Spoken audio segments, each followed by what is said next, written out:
선 인종차별 논란. 토트넘 전담 기자도 심각성 인지. 사과가 잘못됐어.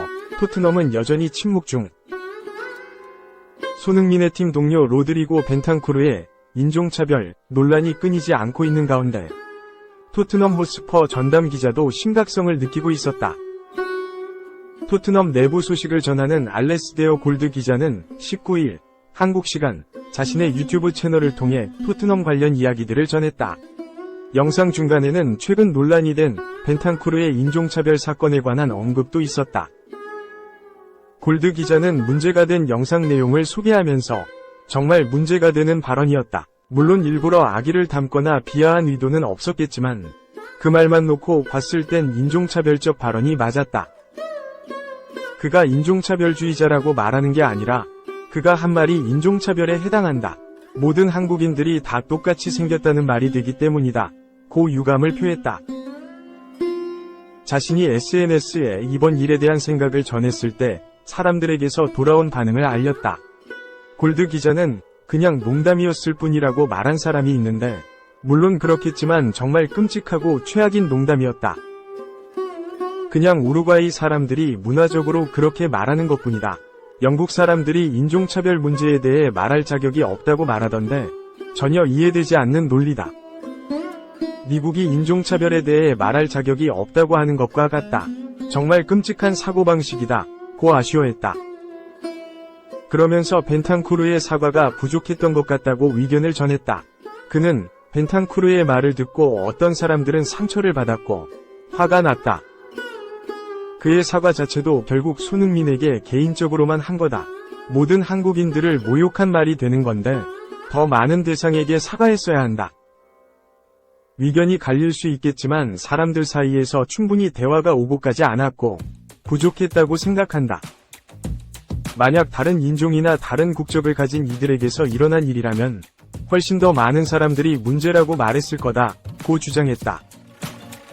벤탄쿠르는 최근 손흥민을 향한 인종차별로 도마에 올랐다. 벤탄쿠르는 지난 15일 이하 한국 시간 우루과이 매체 포르 라 카미세타에 출연했다. 진행자 라파 코텔로와 이야기하던 중 그가 당신의 유니폼은 이미 갖고 있으니 한국 선수의 유니폼을 가져다 줄 수 있나? 라고 말했다. 벤탄쿠르는 손흥민? 이라고 되물었고 이어 진행자가 맞다. 아니면 세계 챔피언의 것이거나 라고 답했다. 이어 벤탄쿠르는 소니의 사촌 유니폼을 가져다주면 어떤가? 모두 똑같이 생겼기 때문이다. 고 농담했고 코텔로와 함께 웃었다. 의도가 없는 농담이었지만 손흥민과 아시아인을 향한 인종차별에 해당했다. 아시아인의 생김새가 모두 비슷하다는 말은 동양인에 대한 흔한 인종차별적 발언으로 꼽힌다. 해당 영상의 축구 팬들은 온라인상으로 크게 분노를 표했다. 축구계에서도 인종차별에 대해 가장 강경하게 대응하는 프리미어리그 PL 클럽 내에서 일어난 일이었다. 또 손흥민은 토트넘에서 주장 역할을 하고 있다. 토트넘에서의 확고한 입지를 가진 손흥민을 향한 발언은 아시아인 전체를 조롱하는 행위와 같았다. 논란이 커지자 벤탄쿠르는 자신의 SNS에 사과문을 올렸다. 그는 나의 형제 소니, 이런 일이 일어난 것에 대해 사과할게. 그건 아주 나쁜 농담이었어. 내가 널 사랑한다는 것을 너도 알다시피 나는 결코 널 무시하거나 다른 누구에게도 상처를 주지 않을 거야. 사랑해 브로 라고 적었다. 현지 언론에서도 해당 사실을 보도했다. 영국 BBC는 벤탄쿠르가 우루과이 TV에서 인종차별적 비방을 한 것에 대해 주장 손흥민에게 매우 나쁜 농담이라며 사과했다. 손흥민은 아직 사과에 공개적으로 답변하지 않고 있다. 고 전달했다. 영국 미러는 벤탄쿠르는 한국인은 다 똑같아 보인다. 는 듯한 이상한 발언을 한 뒤 손흥민에게 진심으로 사과했다. 그는 인터뷰에서 손흥민의 유니폼을 달라는 말에 기괴한 답변으로 응답했다. 벤탄쿠르의 발언은 손흥민을 인종적으로 학대한 팬이 3년간 축구 출전 금지 처분을 받은 지 1년이 채 지나지 않아 나온 것이다. 고 지적했다. 손흥민은 끊임없이 인종차별 피해에 시달리고 있다. 지난 8일에는 손흥민에게 인종차별 행위를 가한 노팅엄 포레스트 팬이 징계를 받았다는 사실이 전해졌다. 지난 12월 노팅엄 원정에서 50세의 노팅엄 팬이 토트넘 원정 팬들을 향해 끈질기게 인종차별적 욕설을 외쳤다. 또 손흥민에게도 경기 내내 욕설을 계속했고 자신에게 멈춰달라고 요청하는 다른 팬들을 향해서도 공격적으로 행동했다. 주변에 있던 팬들이 그를 클럽에 신고한 것으로 전해진다. 이에 영국 왕립검찰청은 해당 팬에게 징계를 내렸다. 2번의 인종차별 행위로 기소된 그는 유죄 판결을 받았고 1654파운드 약 290만원 미 벌금과 축구 경기장 입장 3년 금지, 비용 85파운드 약 14만원과 피해자 추가 요금 669파운드 약 117만원을 지불하라는 처분을 받았다. 지난해 5월 크리스탈 팰리스전에서는 손흥민이 교체로 나가던 도중 팰리스 원정석에 앉아있던 팬이 손흥민을 향해 양손으로 눈을 길게 찢는 모습이 카메라에 고스란히 잡혔다. 서양인들이 주로 동양인을 가리키며 조롱할 때 쓰는 행위다.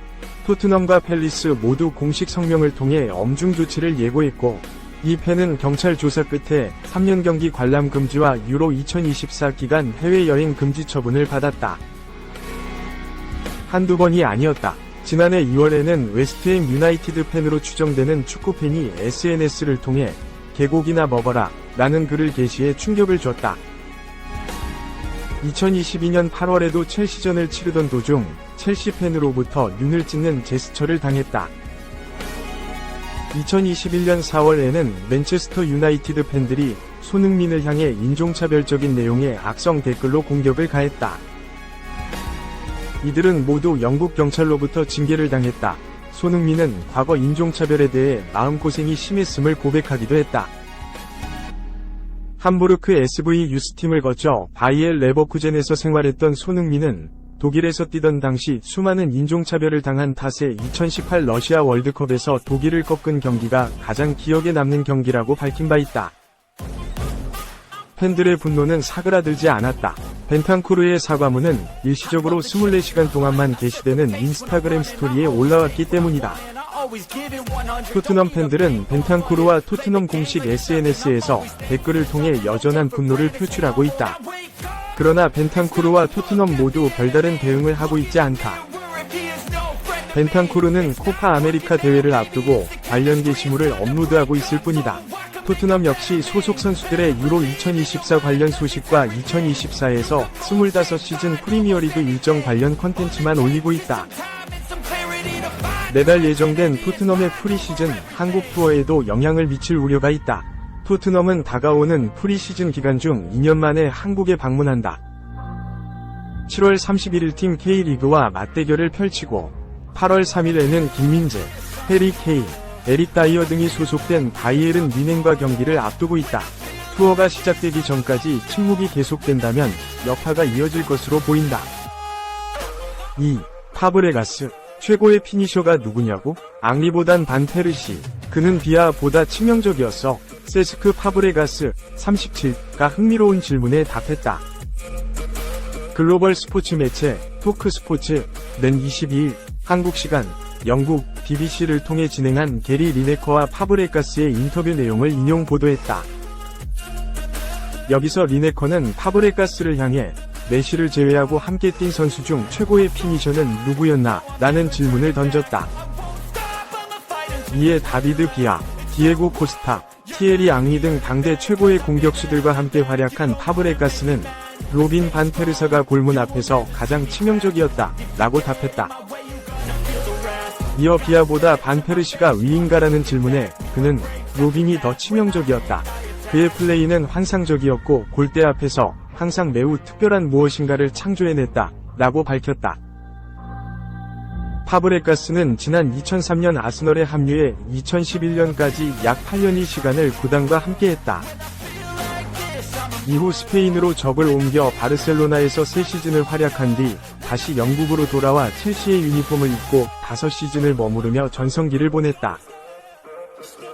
그는 AS 모나코, 코모 1907을 끝으로 화려했던 클럽 커리어를 끝으로 은퇴를 발표했다. 심지어 그는 클럽뿐만 아니라 대표팀인 스페인에서도 유례없는 황금기 멤버로 활약하며 다수의 뛰어난 공격수들과 호흡했다. 이에 세계 최고의 명문 구단을 두루 거친 파브레가스의 발언은 신빙성이 있다는 분석이다. 다만 파브레가스가 반페르시와 가장 긴 시간을 함께했기에 그를 골랐다는 의견도 일부 존재한다. 반페르시는 2004년 아스널에 입단해 2012년 맨체스터 유나이티드로 이적하기까지 긴 시간 파브레가스와 호흡했다. 두 선수가 함께 호흡한 시간만 횟수로 8년에 달한다. 실제로 파브레가스도 이 점을 언급했다. 그는 나는 어린 시절 프로 초창기 때부터 반페르시의 놀라운 활약을 아주 가까이서 봤다. 그리곤 커리어 내내 지켜봤다. 라며 과거 동료에 대한 애정어린 찬사를 드러냈다.